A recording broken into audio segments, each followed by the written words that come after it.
TBC. TBC, here we are. Yeah, mate. So, episode 10, just finished recording now. We had another special guest on. Back-to-back guests. Back-to-back guests, mate. Smashing That's what we do. So, yeah, we had a special guest on. We had Darren Fearn on.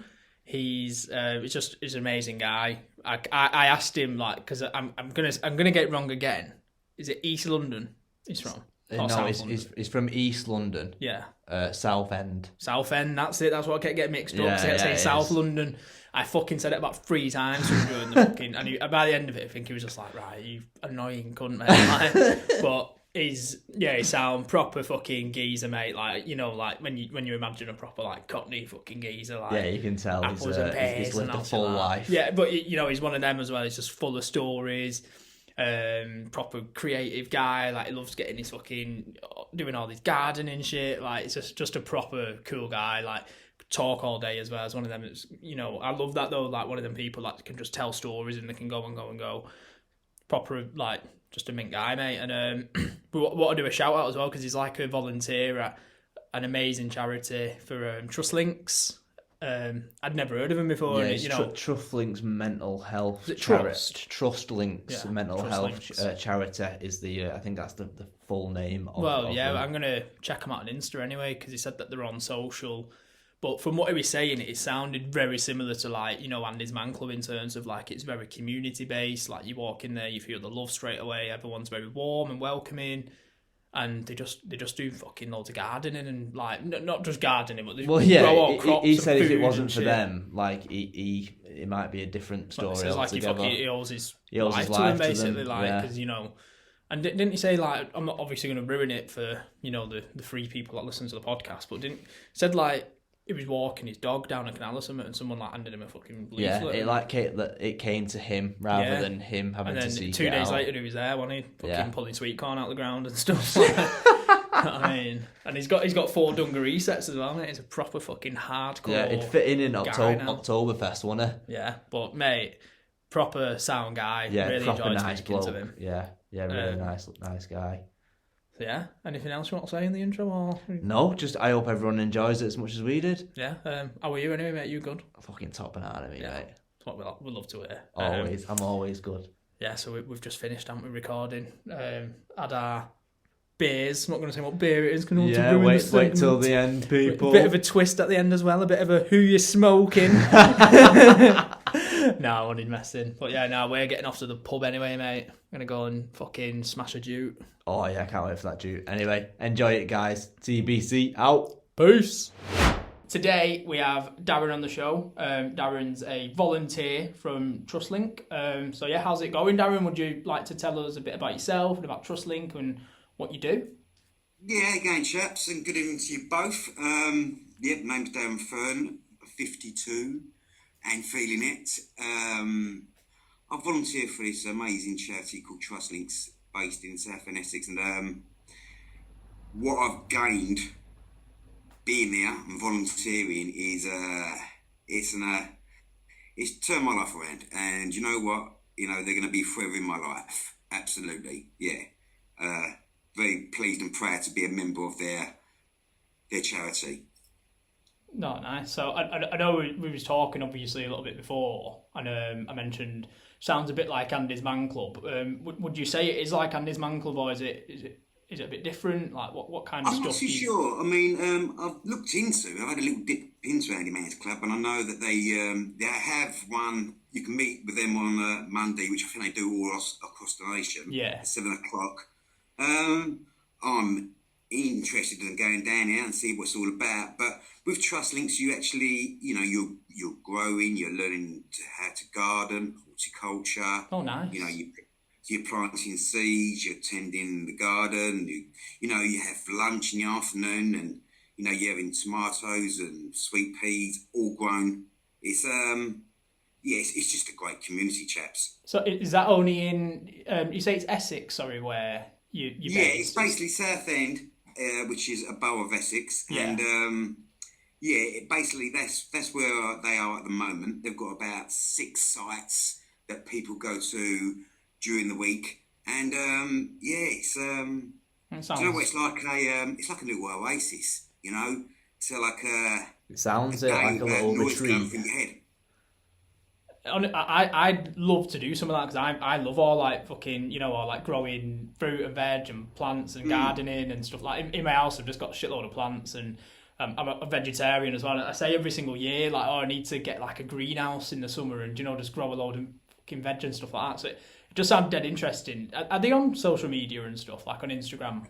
They're on Instagram. I'm going to check them out. They're on there. They post things, and they post things like, you know, people who have raised money for their charity and donations. They have like Christmas parties and Christmas fairs, and they've got an apple day picking where they tend to an orchard near Southend Airport.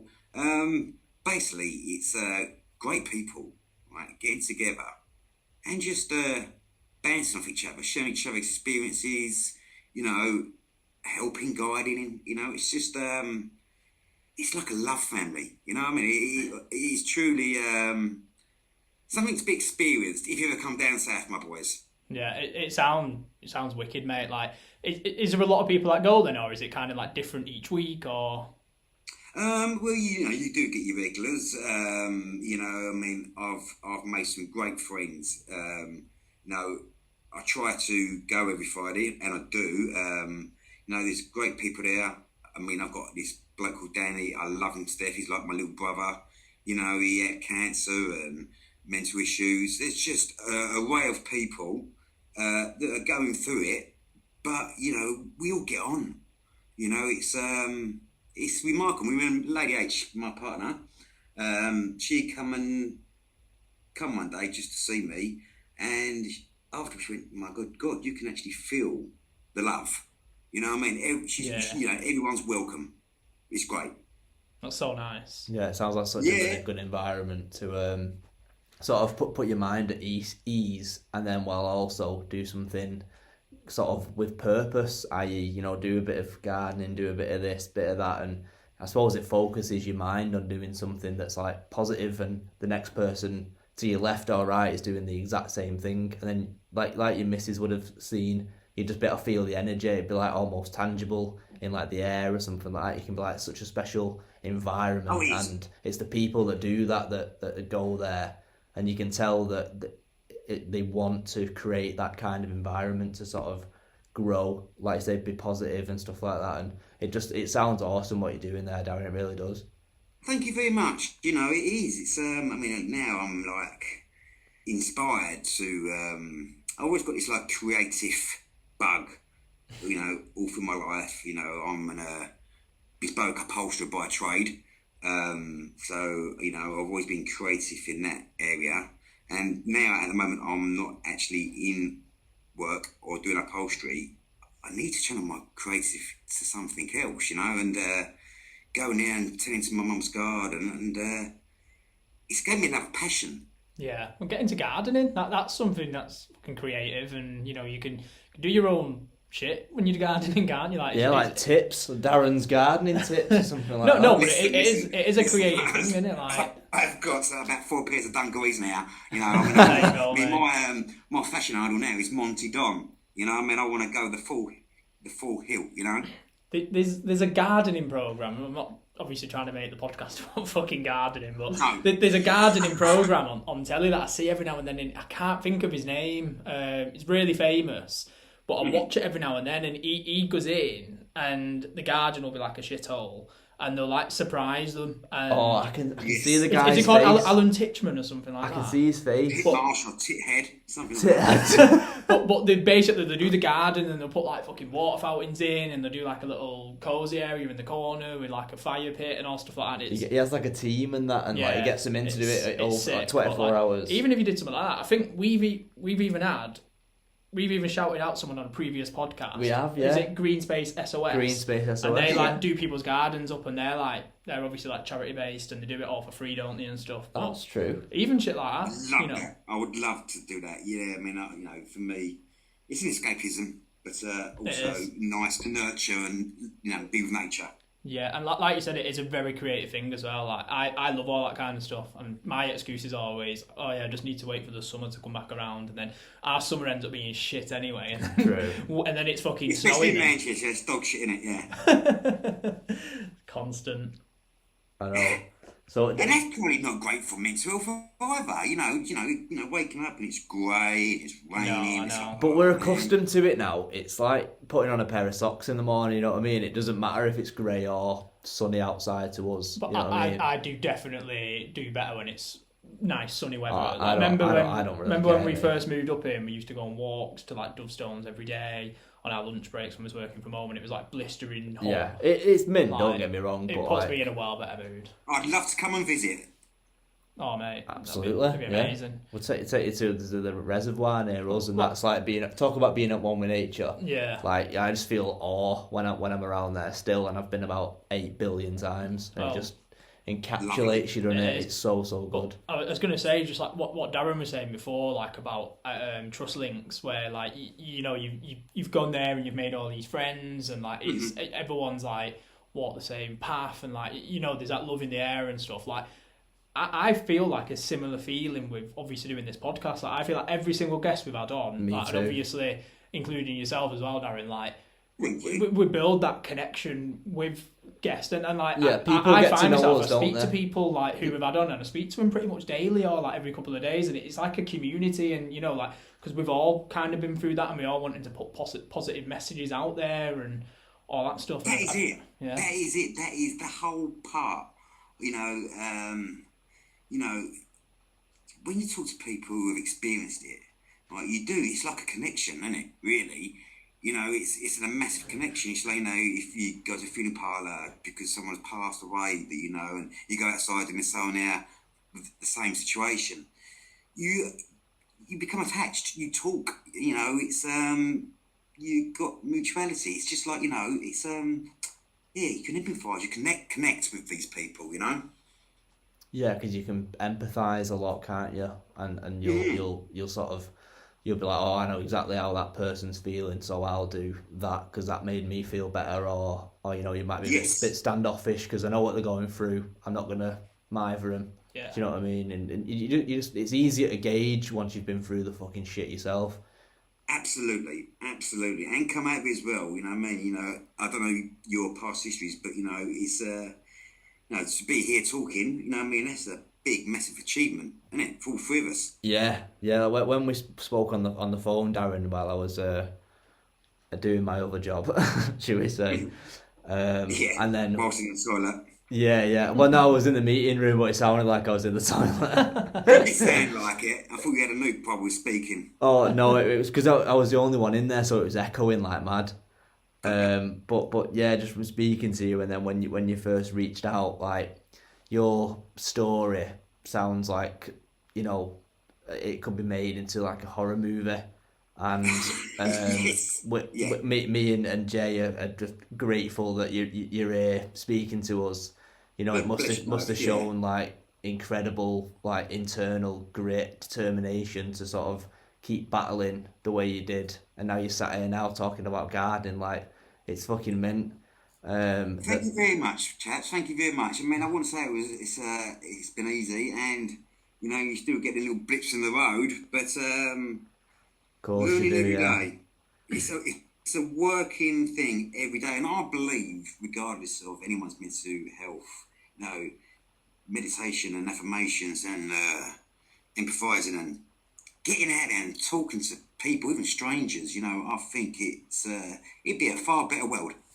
I think so too, and I've got a very similar like opinion to you, whereby I don't think you overcome like mental health turmoils. I think you just have to do something every single day that's positive to your well-being, instead of going, oh, I feel all right, I don't need to meditate, I don't need to have a cold dip, and then that's when it gets you. I think that's the trap. I think you need to do it consistently and permanently for the rest of your days. Something positive every single day, even if it's like a minute. Meditate for a minute, just do something so that the fucking monsters don't get you.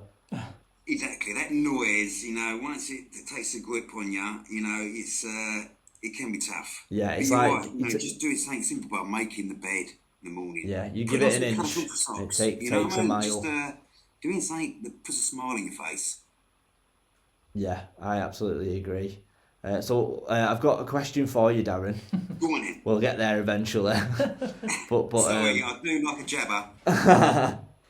But no, you mentioned that you struggled with a whole host of sort of like mental health conditions and stuff like that. And I suppose what our question is like, is there a sort of point where you noticed that it started to begin, or where did it start developing? Can you pinpoint that at all? Do you know what? There's certain parts in my life history which I've discussed with my psychologist, and there's things that I don't know about you chaps. Sometimes an incident that can happen can just change your life, your thoughts on sixpence. I remember, when I was a child, like, going in primary school and going into secondary school, I liked a little fight. I love fighting. I don't know why. I'm trying to get into that. I used to love fighting. I wasn't a bully. I used to hate bullies, but I had no fear. And I used to, in the secondary school, I used to have fights with the fifth years while I was in the first year. And I had this bloke on the floor, and the big deputy came over and he pulled us both in and gave us a good telling off. The next day, I done exactly the same. To the same guy? Sorry? To the same guy? Or different... No, to someone else. Someone else, yeah, I know. I was going to say, fucking hell, you've done him once, you have to do him on the second day as well. Really, I'm very consistent in life. And I'm only 5'6", and he pulled me in, and he was about 6'4". His hands were like a shovel's. He didn't hit me or anything, but he had this voice that make you tremble, and he held out his hand, and he just said, "You carry on, you're going to be expelled. Get outside and clean out all the rubbish." And you know what, that day, right, that moment in time, it changed me. I became more quiet, and I started to develop fear. That is when I started developing fear in life. I just kind of like changed completely. Crazy thinking about it, but yeah, and probably for the good. It sounds it, yeah. Just in that one moment, because you had to go pick up rubbish, and you were told very sternly from a giant teacher that set it off, the wheels in motion of you becoming more reserved. And there was other issues, like, little pinpoints in life, like I didn't have grass on the pitch till I was about 15, 16. You in the changing rooms after PE, you're ducking out of the showers, and everybody's getting their willies out. I'm like, oh my God, I can't be doing this. They want to get your bald eagle out. Exactly, it's ridiculous. So, there was that. So that was, I started to get into like social anxiety, and then obviously, 17 drinking, and that kind of takes away your anxiety. I wasn't when I drank, I wasn't like leery or violent. I could talk better. I had more courage, as we all know, talking to the girls and that. And then, obviously, I was in a generation where ecstasy came out, and that was it. That was it. That was it. Love dogs, cuddling, music, and but all this that I'd done is because I like to drink, and was drink I thought that way the escape for you? Sorry. Was drink and sort of ecstasy like an escape for you? So you didn't have to pretend anymore. You could just be who you wanted to be when you had those two substances. Exactly. Before I started to drink on a night out or whatever, I was like quite quiet and a bit anxious. But you had a couple of drinks, and a couple of pills, and some more drinks, and then obviously we grew into taking. Can we talk about this, chaps? Absolutely, anything you want, Darren. Yeah. Okay. Well, I started having cocaine and acid. Basically anything to get fucked. Yeah. But also the good time. So yeah, that was another part of it, and I think, chaps, the icing on the cake. Due to my job upholstery, I changed jobs, and this bloke, he had the same history as me. Loved my music. I loved his music. We come from that era. He was my manager. We got on straight away. But you know what? this part of me was thinking, you know, right, you know, he used to come over and tell me how to staple, what staples to use. He'd come over and take a bit of thread off a piece of fabric, and I was like, oh, I shouldn't be going here, I shouldn't be going here, but it was closer to home, more money, and it kind of took away all my confidence. Yeah, that's the last thing you want, isn't it? Someone micromanaging you and being over your shoulder. Yeah, and still is a narcissistic person, and you can't, you know, you either work with them or ignore them or they fuck you. And I'm not blaming him for everything, but he was the straw that broke the camel's back, and I just spiraled. It was quite, I mean, looking back at it now, I'm thinking, even though he hates this, how did it get so bad? And do you know what? I really don't know sometimes. I really don't know, because it was a dark place. Well, yeah, I was going to say, it reminds me of a bit of what we've spoken about last week with Ewan, and talking about if you don't like express these feelings, you can suppress, and then it can just fucking all burst out like a fucking party popper, you know. Yeah. And obviously, like obviously for yourself, when you was going through this, and I'm just taking a bit of a stab in the dark here, but was it like in like the 90s or the early thousands when you was? Oh no, I mean, it all accumulated, and I started to unravel. It was just over 2 years ago. Oh right, that is where I started to unravel. Bloody hell. I couldn't go to work. I was off work. I was going to the doctors. I was phoning up every day. Getting to the point regarding, you know, they put me on drugs, and listen, I've got views on the anxiety tablets. You know, I'm not saying don't take them, but they fucked with me. You know, they chopped and changed drugs. They was playing God with my mind, and yeah, it was an awful time for me, and especially Lady H and my loved ones. It was a crazy time. Yeah, I bet. And being on those medications, like, apparently they just sort of like, they cut out all your lows, cut out all your highs, and then they sort of like plateau your emotions. So as you come off those drugs, because they make you feel a bit weird, your body will like crave them, and then you'll be even worse, if you know what I mean. So I just think that. Well, it was just they're fucked anyway. It's like Talipram, and that wasn't working, so they've tried metazapine. But they've got to wean you off one, and then they go in your body to get brain together before you go on to the next one. So when you've got two chemicals trying to do two different things, that takes you back 2 weeks, and then that one didn't work. And, you know, I mean, one of them was supposed to be very good for anxiety, but it sent me into the depths of depression. I didn't want to get out of bed, didn't want to eat, you know. And it's amazing how some of these drugs, they can change your personality. It's crazy, but listen, there is benefits out there for them. Absolutely, I'm not disregarding it completely, but yeah, they just fed me drugs basically. What, just to sort of get you off their like phone call waiting list or whatever, or just pump him with those, he'll be all right, kind of thing. Yeah. I mean, you know, I mean, we had paramedics come to my house, and they said to him like, "What is he on?" I was just laying there gibbering, wet, stuttering, and Lady actually say, well, he's on fluoxetine, but they've upped it. And the parent go, well, did the doctor ask to see him before she upped his medication? She went, oh no, it's all over the phone. And he goes, well, that's illegal. He got on the phone to her.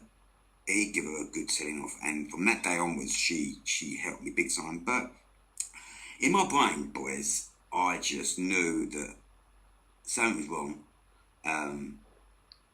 I needed to get out of my environment. You know, it wasn't good, me being anxious, Lady H being anxious because she didn't know what I was going to be like every morning, you know, and I just, part of me needed to just get away, just to give her a respite, and I just didn't know what to do. I just needed saving, otherwise I would, go into the dark force, you know.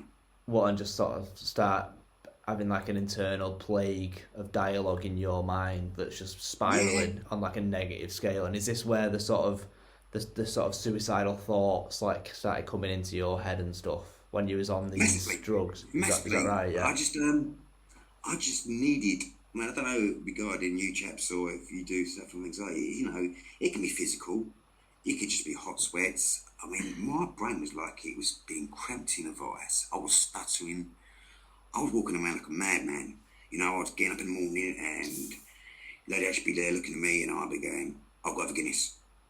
Because I needed something. Yeah. I needed a drink just to take away that anxiety and just take some drugs, go to bed. That was it. Did you say this all like... Come walk the dog, can't do it. Do the washing up, can't do it. It was just... And yeah, I had a few goes outside and inside of hospital, you know, just wanted to end it for my sake and everyone else's around me. Yeah. I was going to... Did this kind of all like manifest then? I know you said about 2-3 years ago, so had you never really experienced anything like this in your like 30s, 40s? Was this just literally like... Do you feel like it came on just out of nowhere? Because I know, did you say you're 52? Did you say, sorry? I'm 52, yeah. Yeah, so was it around like, obviously approaching your 50s? Or had you battled with this kind of stuff earlier on in your life as well? I've had it before. Probably about 12 years ago, I was a manager for my friend in the upholstery department. I've managed since I was 16. I had my own house then and everything, and I was renting out a bedroom, and my old boss loved him to death. But, you know, come Friday, everyone to get paid, because every Friday it was like, he struggled to get the money, but because he knew me and I was a friend, oh, you don't need it this week, aren't you? And I go, okay, and then the next week come and money again, and I'm thinking, I've got a mortgage to pay, and then they give me a cheque from some customer, and I just know it'd bounce, and that's when I developed financial anxiety. So I had a spell, I lost all my confidence again, but then I was determined to get out of it, and I did. But then, with certain drugs, I carried on taking them because it made me last longer in bed, believe it or not. So that might have fucked me up for like 10 years, you know what I mean? So who knows? But yeah, I did have it before, but this time around it was... like the worst kind of one. I just wanted to obviously like piggyback onto like the question Ryan asked before. So I know he mentioned about like suicidal thoughts and stuff like that. Could you describe like what goes through a person's mind when they kind of get to that point and you know you're kind of feeling like you want to take your own life? Like how does that kind of feel? It feels that nothing else matters. Nothing else matters. You know, I mean, you know, there was times where I can remember vividly, you know, Lady H trying to take a knife off me because I wanted to stab myself in the stomach. I can remember once I was laying in the front room and I was just drunk and I was just taking promethazine and she was crying saying, stop doing it, Dale. If not for me, for William, our dog. If not for yourself. And I was going, fuck off. Because I wasn't strong enough. I knew there was something completely and utterly wrong, but I didn't have to deal with it. Don't get me wrong, I had great support. Yeah, but, Lady H sounds like an absolute boss by the sounds of it. Like, she's an absolute rock. She was and still is, but you know, it affected her massively. Yeah, you know what I mean. You know, I consider like even PTSD. Yeah, PTSD. Yeah. Well, I was going to say it's amazing that she's obviously stuck by you because a lot of women, like you said, would probably just be like, "Oh, I'm done with this. It's not my problem to fix you," and they'd fuck you off. So throw in the towel. That's amazing that she stuck by you through all, like, obviously your dark times. Yeah, I mean, you know, she was great, but then, you know, and this is what I'm trying to get across now because I mean, I got put into hospital after going to assessment wards in Colchester and coming out within 5 days. You know, I want to kill myself again, and I just needed to get to a treatment ward to get away from Lady H. And I was there for about almost 7 months, and you know, she had to the beach. She was at home, going through what she was going through. Our finances were getting depleted. I was, you know, and I don't know, rightly or wrongly, all my friends and my family concentrated on me because I was one who was in hospital, and kind of like let Lady H kind of deal with it all on her own. And that is something that I want to get aware that, you know, it affects partners and carers. You know what I mean? And it's she didn't get any help from the NHS. You know, no support, no network. So yeah, you know, I can see how it affected her. You know, we lost everything, boys. Yeah, I remember you saying that you have to sometimes hit rock bottom, and then the only way is up from there, and it affects you and everybody around you, and all you can do sort of like from now is when you hit rock bottom is make that climb together, if you know what I mean, as like a unit. Well, you know, we kind of when I came out of hospital within 2 weeks, you know, we handed over our keys to our bungalow that we loved dearly. She moved to her friends. I went to my mum's, and then she came back, and then she went somewhere else, and then it didn't work out, so she came back here. Then I drove her to Carlisle to stay with her nephew. But all along, you know, we was there for each other. There was resentment. There was some nasty things said while I was in hospital, both parties. Yeah. But you know, she's here now. You know, I don't know what this relationship is, but we're stronger than ever. Probably our relationship is better than it has ever been, due to communicating and being honest. That's the key, isn't it? Communication and being honest, and also hearing each other as well, because obviously, like, speaking from my own experience, like, you can obviously be really trying and the other person might just not be, and then you obviously butt heads and it can just fucking spiral from there, can't it? But it sounds like you're in a really good place, mate, and I'm really, really happy for you, obviously, from, you know, the shit that you said you've been through. So it's amazing. Yeah, thank you very much, mate. You know, I mean, listen, you know, I try to be authentic and honest as possible. You know, I've dipped into social media. I'm on Instagram, and I don't want to take pictures of myself smiling when I'm literally crumbling inside. You know, I mean, if I'm having a bad day, I'll say, look, I'm having a bad day, but this is what I'm going to try and do to get through this. You know, because I may spark something in someone's brain. I might inspire them. I might give them hope, and that is what you do. That is what I do. That is what the course that I'm doing. I'm learning. That's what Trust Links do. You know, just being there, just listening is most important. Definitely, that's one of the main reasons we do this fucking podcast, isn't it? To talk and get other people to talk, and like you said, possibly say something that someone else might be like, oh yeah, shit, me too, and you know, and then it goes from there. Yeah, like we said, yes. a ripple effect and a chain connection. Yeah, exactly that, exactly. And you know, when I think as well, you know, what I'm learning now is like, you know, I've always liked to help people, but my problem was I wanted to fix people, and now I understand you can't fix people. Yeah, they can only do it themselves, but you can be there, you can walk beside them, you can empathise, you can just listen, you can go for walks, but you know, I'm learning now, you know, that you can't say do this, do that, because when I was going through it and my mate used to phone me up religiously, do this, do that, and that would make me feel even worse. Yeah. So it's how you speak to someone going through it, you know, and it's do you know what, you know, since these things have happened to me, it amazes me how the brain works and what you can do with a little bit of work and some simple stuff as well. You can turn your life around, really turn your life around. Yeah, that leads us nicely on to our next question. To be fair, Darren, so. He said you was in the front room, sort of taking all the pills and stuff like that, and just, you know, wanting it to be over. Like, what was the turning point? Like, what happened, or what can you remember? Sort of what actually went on in your head that where you felt, nah, there's more to come in my life. It's probably around April of this year. Lady H was in Carlisle, and I was walking William, my little dog, our little dog. I love him to death. He's like my mental health care coordinator. He's just, he's been there. And we was walking where I live, and there was a young girl working, and I assumed it was an allotment. And I said, can I get a job? She went, oh, no, you can volunteer. I said, well, what is it? She went, it's Trust Links Mental Health charity. And I looked, I phoned him up. within 2 days, I was going down there and being assessed. All this time, I was still drinking. You know, I was still unravelling, getting on the weed.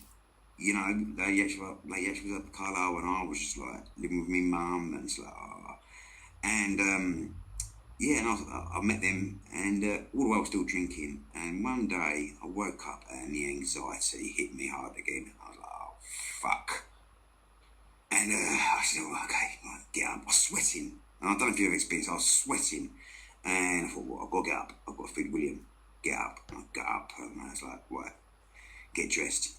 You got to walk William. And all this time I was like, oh man. And my brain was like being gripped in a vice. And I walked William. I came home and I was crying because straight away my brain's going, you're going back into hospital. You're going to have a mental breakdown again. And I was crying and my mum was just looking at me, bless her, because she's 82 and she ain't got a fucking clue how to handle it all. And I thought, what, okay, mow the lawn. So I was mowing the lawn and then I thought, right, trim the hedges. And I got my hands and knees and I had my scissors from my upholstery days and I trimmed the edges and the anxiety kind of like wore off. Are you just trying to occupy your mind there, Darren, doing all that? You're just trying to get your mind to think about something else than terror? Yes, just trying to build up some form of resilience because I've never had it with anxiety. You know, as soon as I felt it, I just ran away into a corner. And I just said to myself, right now, before you went in hospital, you was drinking, smoking weed because the job that you was in, you hated. You came out of hospital, you started smoking, drinking again, and every time expecting a different outcome. And I was like, well, if you're doing the same things, you know, the outcome's going to be always the same. Yeah. And from then on, I just delved headfirst, self-learning, reading books, listening to other people, books that they suggested, and podcasts and YouTube things. I just delved right into it, you know. And from then on, don't drink, don't need to drink. I mean, I'm not saying I'm not going to, but don't feel the need to drink. I may have one puff if Lady H has one in the evening, not every night. But I am very mindful now.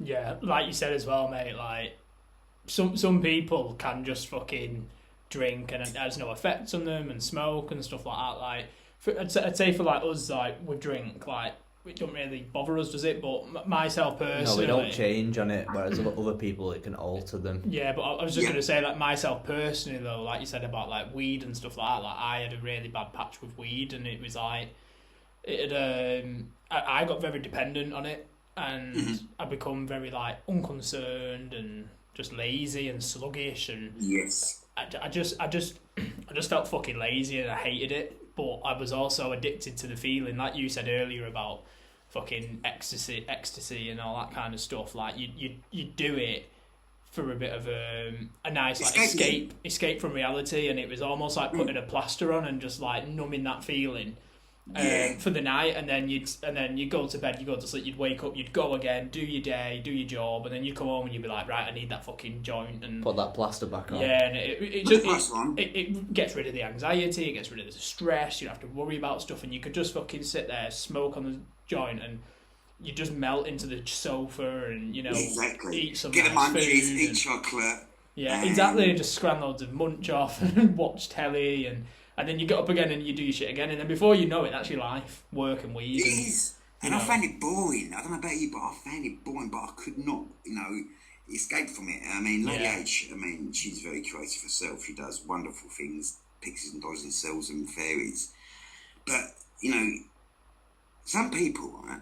Some people are designed for drugs. They can function. I mean, women's not beef with this bloke, right? And, yeah, you know, we'd be on it 3 days. 3 days, right? Cocaine, pills, he'd go space. And then in the morning, he'd have breakfast, right? And he'd be talking normally, and, you know, you'd think, I can't fucking believe this. And then we go out for a meal, and he'd eat again, and then he'd get on the gear, and then he'd go all through the night, and like, wow.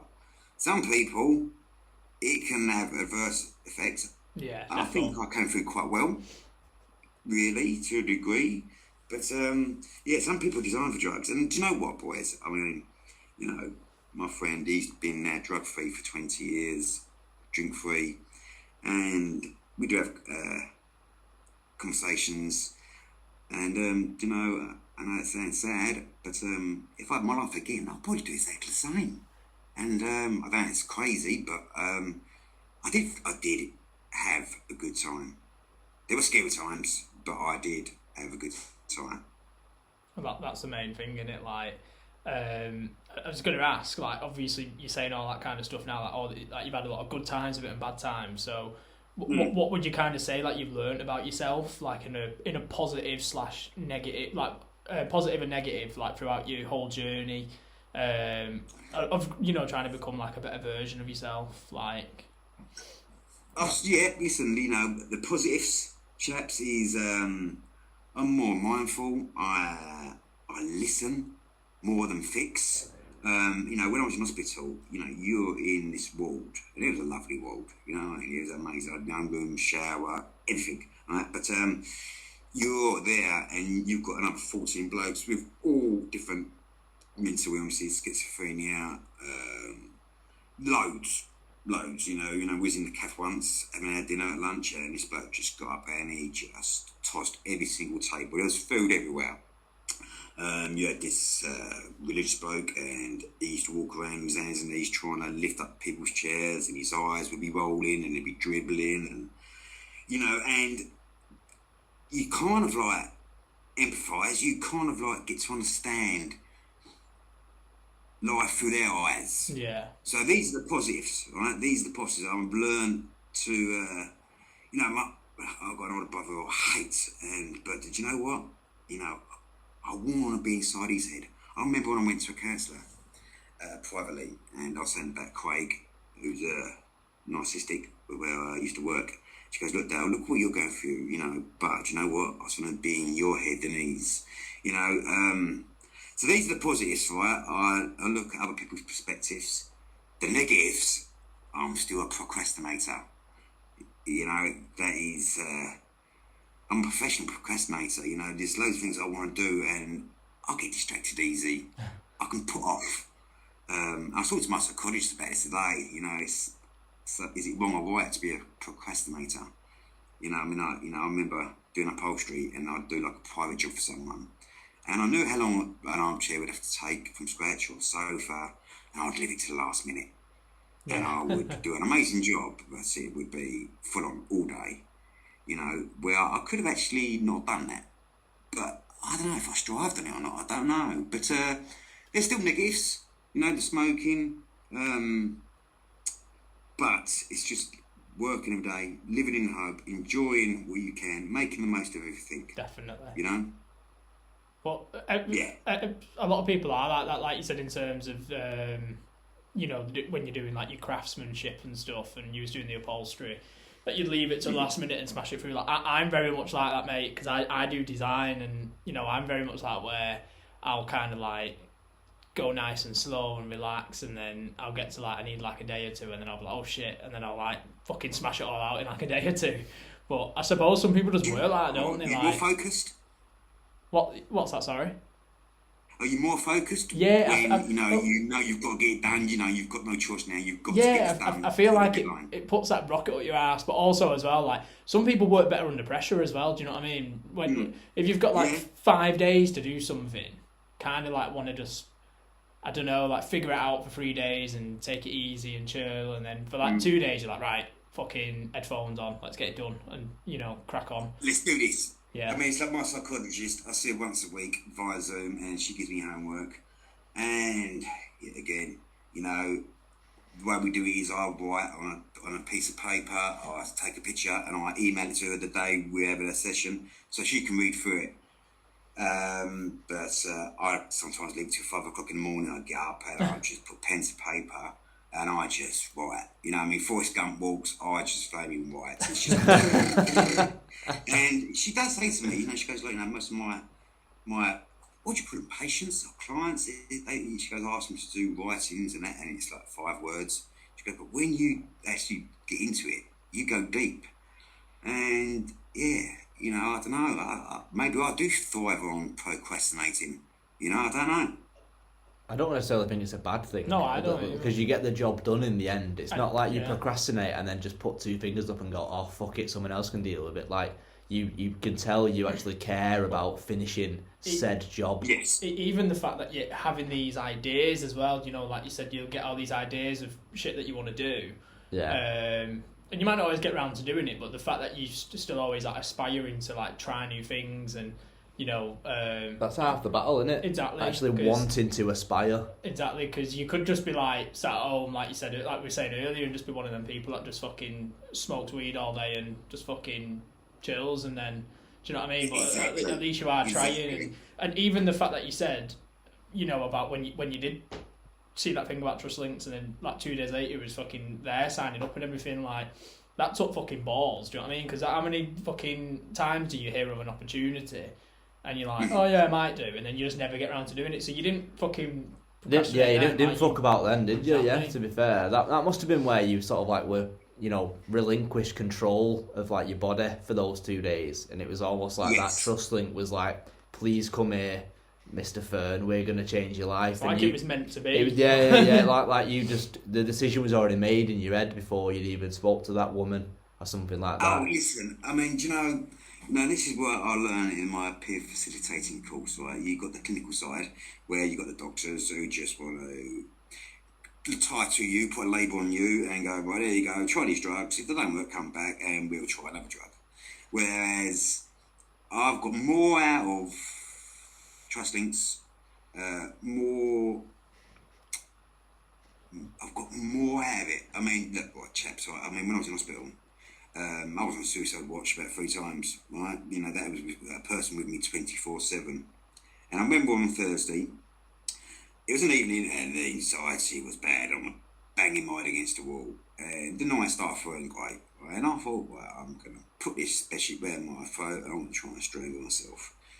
So they all came rushing in and took me clothes off for me and all my bed linen, and someone sat at my door.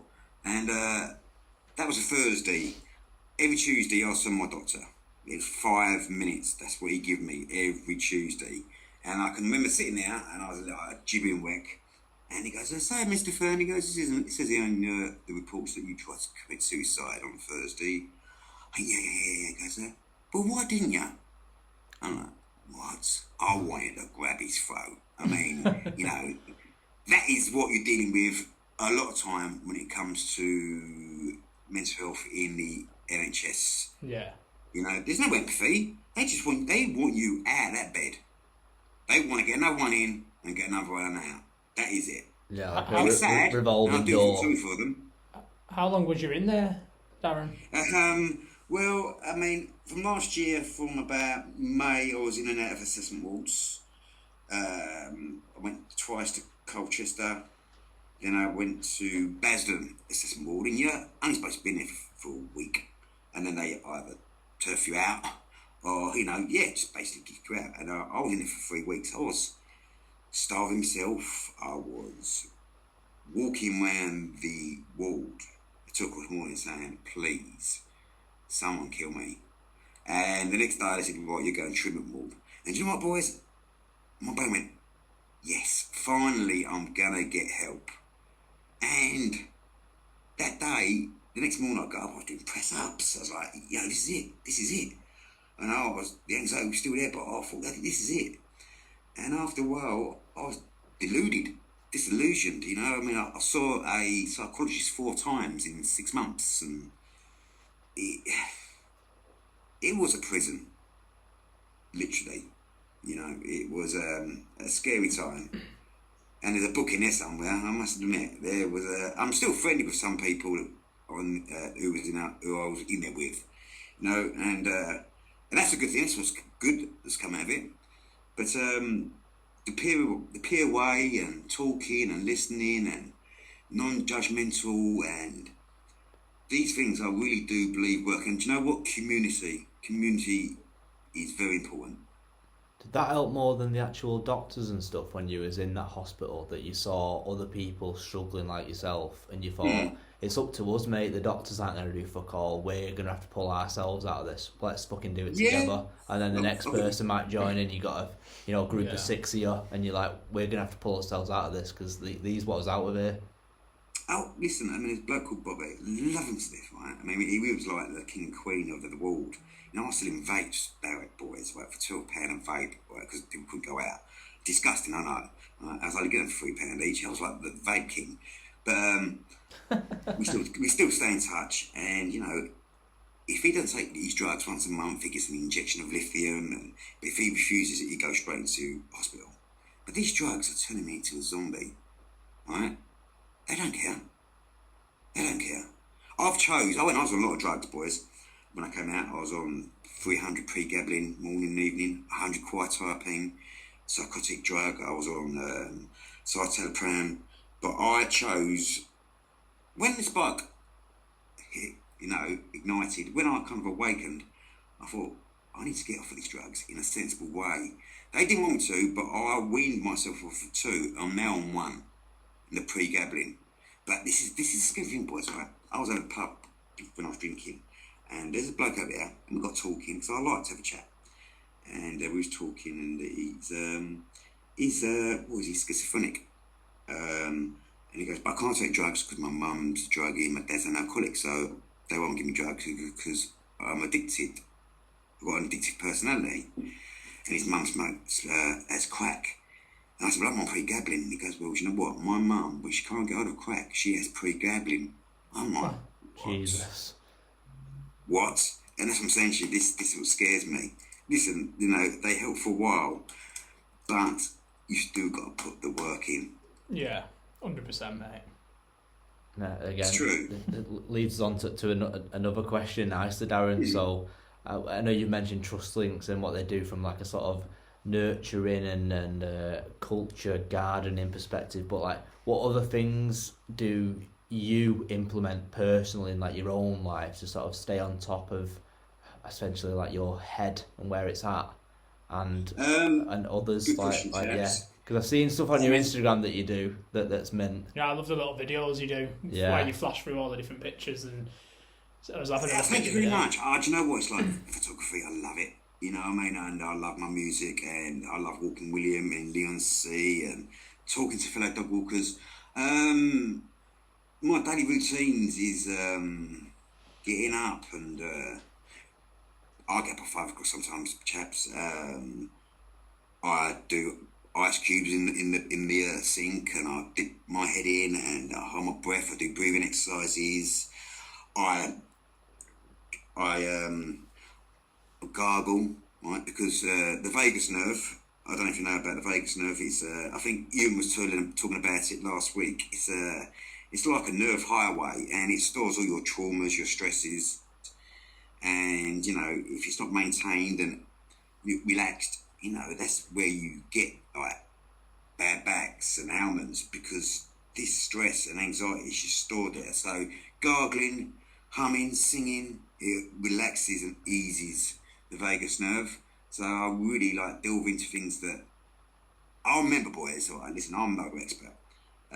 First time I've done a meditation, and it's bloody hard because thoughts are trying to get into your head. I've done again, you mentioned him, Dr. Joe Dispenza. I went on YouTube, and I thought I'm gonna have a go at this one, and the breathing exercises were very intense. You breathe in, breathe, exhale your lungs and your chest, and then you push the air, and you feel it going your windpipe up your throat into it, and you just hold it and you push, right? And it does this for a while, and I was buzzing. I couldn't go to sleep. It was like, oh my God. It's like, this is crazy shit, you know what I mean? And that got me hooked. So, I like to pamper myself, boys. Today I felt rough, but I have a facial and things like that. Try to mask the saggy eyes and that. Walking my dog. I like baking cakes now. Sounds Sounds like you're finding the joy in the very like simplistic side of life.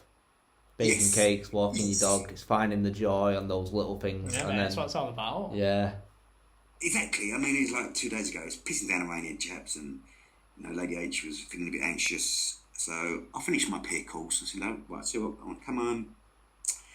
I've always wanted to do it. Right, there's a place called Leigh-on-Sea. It's called Two-Tree Island, and you just park up and you can go for walks. You can go into a bird hide and sit there.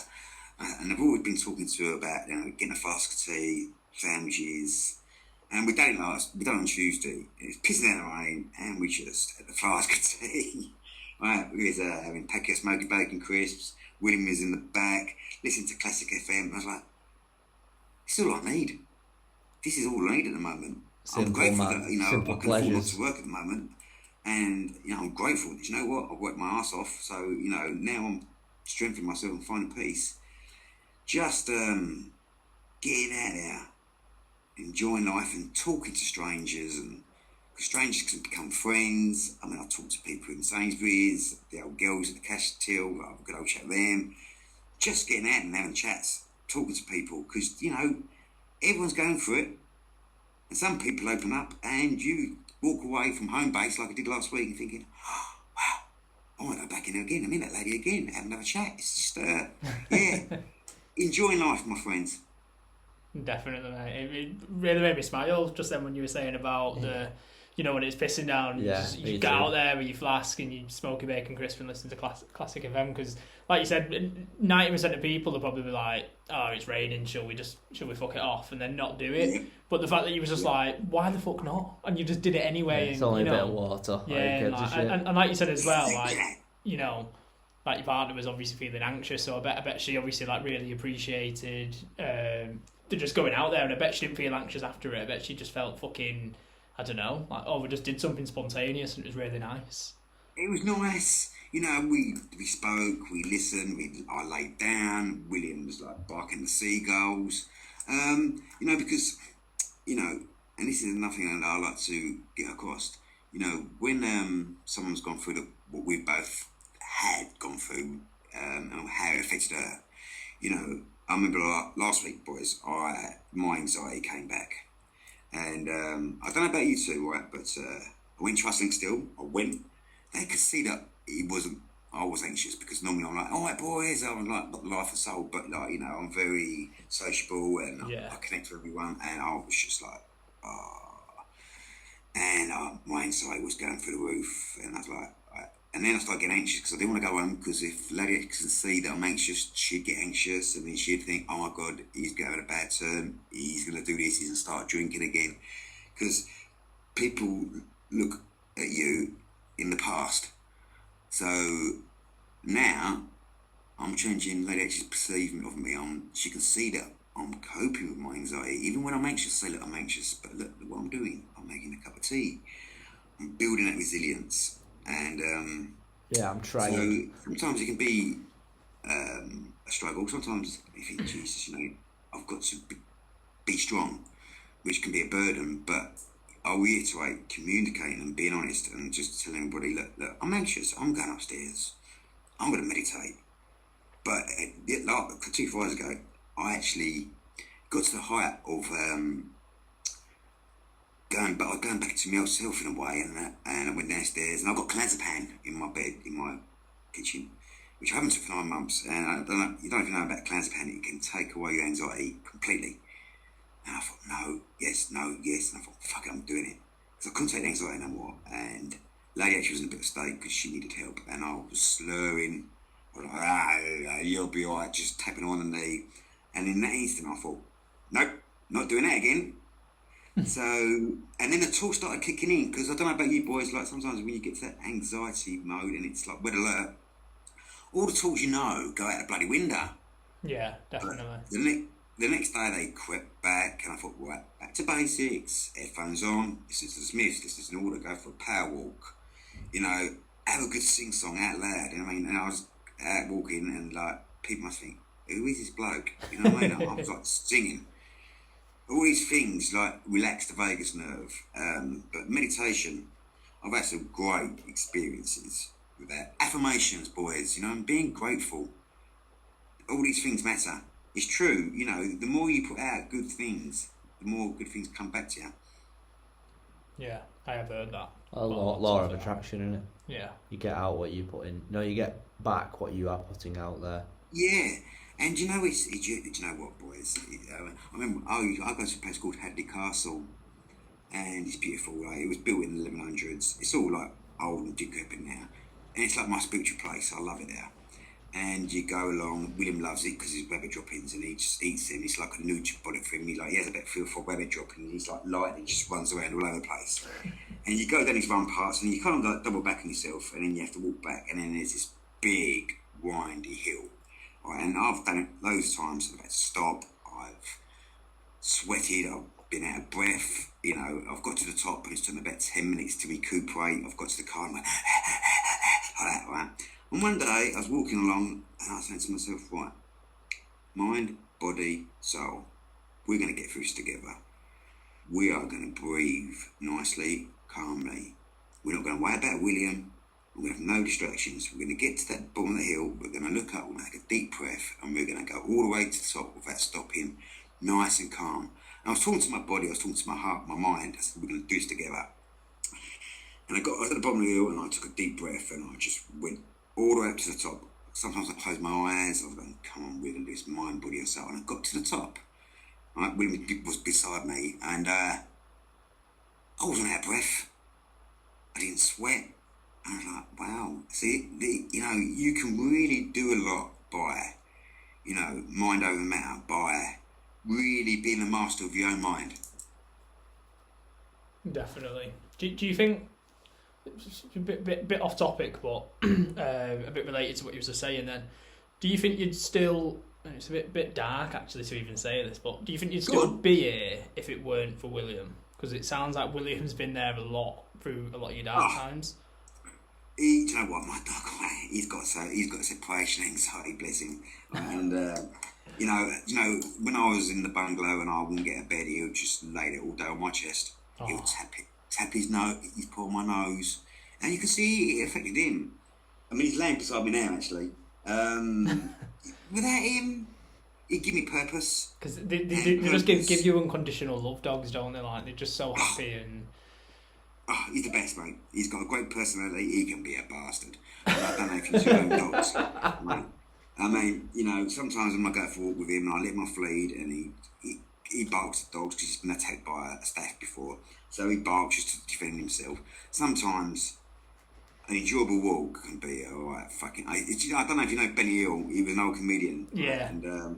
And sometimes it's been like a Benny Hill sketch where I'm chasing him around the park, and it's like, and I think that's it. Lee's going on, I'm going home. But yeah, I wouldn't change him for the world. I wouldn't change him for the world. He's my best mate. No, that's lovely. I've had dead good relationships with dogs and stuff, and like you said, they just are like your best mate because they're just always fucking there. Yeah. I do have one more question, and then before Ryan asks the final question. No worries, dude. If you could have a billboard in your hometown, so like South London, did we say before? Sorry. It's East London, yeah. Yeah, sorry. So if you could have a billboard in your hometown, what message would you put on there for everyone to see? Loads, my friend, loads. Just loads of different messages. Yeah, well, I mean, I'm actually like, you know, I went for a phase, boys, of me and my mum going to Sainsbury's and taking t-shirts out without paying, and I started to put like domestic bleach and do like messages like be what you want to be, mental health matters. And I started getting paints for clothes, and I've done like grow glow together and things like that. So I think main thing is you're not alone. Listen, learn. Do you know what, this billboard would just be little like words of encouragement and hope, and that's a tough one, boys. Actually, I had this question at a task in our peer course, like, you know, design a poster for what peer facilitating values mean, and wow, yeah, I'm gonna have to think about that. I might have to design something, you know. Yeah, do it, mate. We'll put it on our Instagram story when you do it. Thank you. Yeah, because even if you send it me over, I could even mock it up onto an actual billboard and then like send it you and be like, there you go, mate. This is what it actually looks like. I'd love that. I'd love that. You know, basically just getting mental health awareness out there is important because you know, you're finding kids of 6 and 7 anxious now, and it's like, what? I was playing with Matchbox cars then. There's no anxiety. It's life's hard now. Life's hard. No, it is definitely. Yeah, because everyone's becoming acutely aware of their environment, like far too soon. Like even having like social media, the internet, like, do you know what I mean? Like what you just said. Then everyone's just fucking aware now of everything that's out there, and you know, pros and cons of everything, isn't it? I mean, you know, the internet's a marvellous thing, but you know, it's got its dark side. Social media, great thing. I mean, when I was a kid, if you wanted to say something to someone, you said to their face. You know, now it's all hidden behind a phone, and it's trolling. It's easier. Just do what you did, mate, on your first and second day in school, and just jump on top of people and start battering them. Start banging them out. Exactly. Like, actually, yeah. I did listen to one of your episodes about the meaning of being a man. That was interesting, chaps. Oh, did you like that one? Oh, stereotypes. I think it might have been both of you. I said, like, you know, your meaning of being a man is having children. And so I was like, whoa, I'm childless. Well, you got a dog. So. You've got a dog, so you're a dog's daddy. I mean, the only thing I think is great about women is I ain't got to put him through college and university and buy him a car.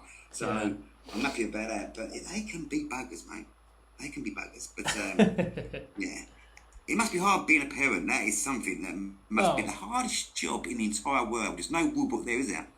No, definitely. But to be fair, I actually didn't think about that, and that is a bit insensitive that we thought that. But that's just our interpretation of that. That's what I think we actually said we're not saying that you can't be a man without having kids, but it's the next logical step or something like that. We did say. Listen. I'm only pretty leg chaps. You know what I mean? It's cool. You know what I mean? No. You know what? I mean, I've wanted kids before, but you know what? I look back at it and I'm thinking, what am I? I mean, I'm being like dark and that because I love kids, and you know that's what Christmas is all about. But I think, wow, what are we bringing these children into? You know, what is their future? You know, it's quite alarming. No, it is. It is horrible.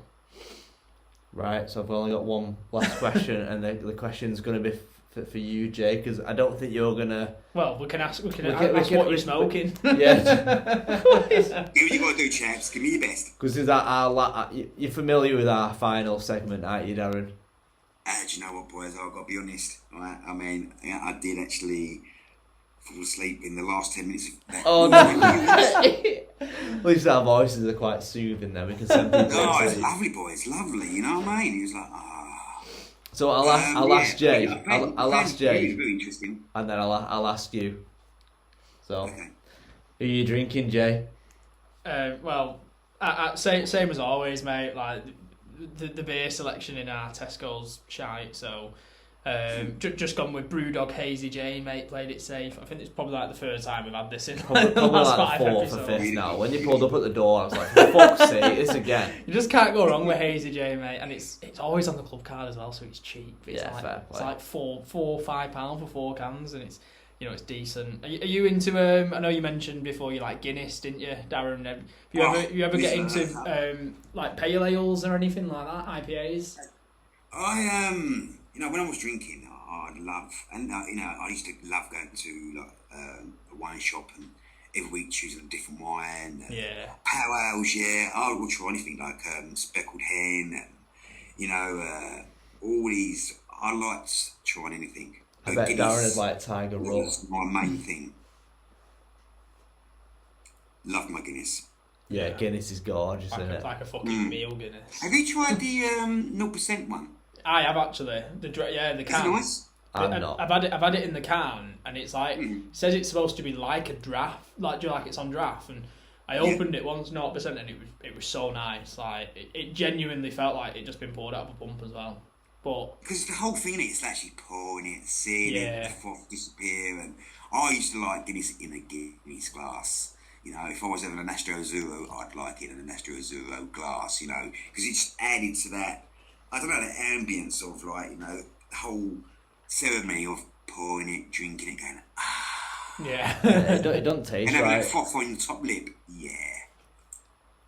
Yeah, I had a Madrid in a Coors Light glass on Friday for my work do, and it was disgusting. Didn't taste nice at all. It's not the same. No, It has it's to be a weird, certain it's glass. weird, it's crazy. But do you know what I mean? Like, I might have a drink at Christmas. I might have a little dip. I might get some Baileys. I don't know, but I'm not saying I'm never going to drink again. But I just at the moment, I'm quite happy not to.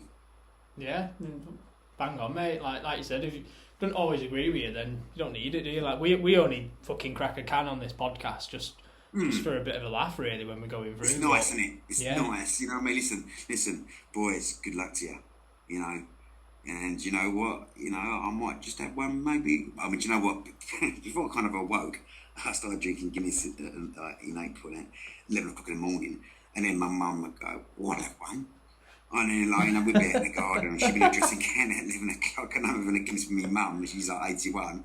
And then I stopped drinking, and she goes, "Mate, it's a shame you're not drinking anymore, because I do fancy a Guinness." I'm like, right, you're good.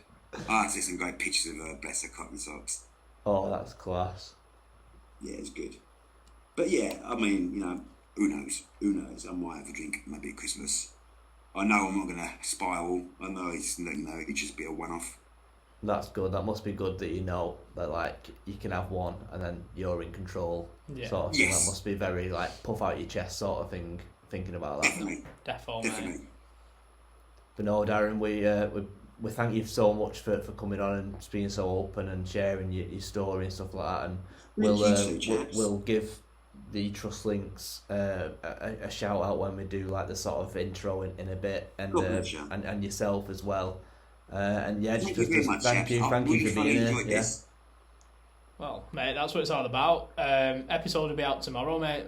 So like Friday. Okay. If you want to give it a listen back, and then I'm holding you to making that billboard anyway. Send it me over, and then I'll mock it up.